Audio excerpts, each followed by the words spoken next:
The WEF meeting aims to rededicate world leaders to focusing on making economic growth more inclusive, both nationally and internationally. It's a key part of the South African government's National Development Plan and is especially relevant in a country that has some of the highest disparities between rich and poor.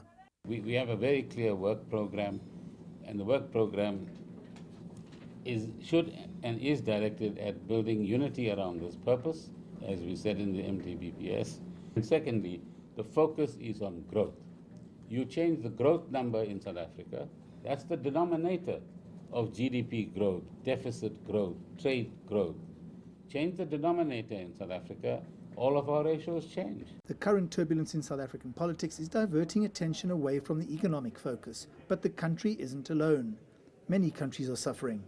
Is the new normal in the world. Right? The question is, how do we deal with it?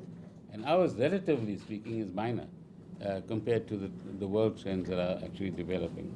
It's in that world that investors, when they survey the global environment and they look at the South African story, then our politics, troubled as it may be, begin to have some context. It's not as if there are many places that are just brilliantly, where the politics are just brilliant.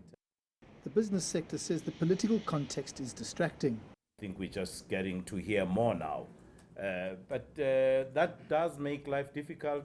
But we've made it our business to understand that it is in the nature of contested political space. And it is therefore our duty to explain this to our various audiences. But it's a challenge.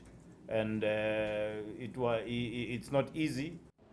With unemployment figures at near record levels, Team South Africa's approach will take time to implement, says Gordon. But the message to potential investors in Davos will be clear. Despite the current political uncertainty, South Africa is open for business. I'm Angelo Coppola for CCTV in Johannesburg, South Africa.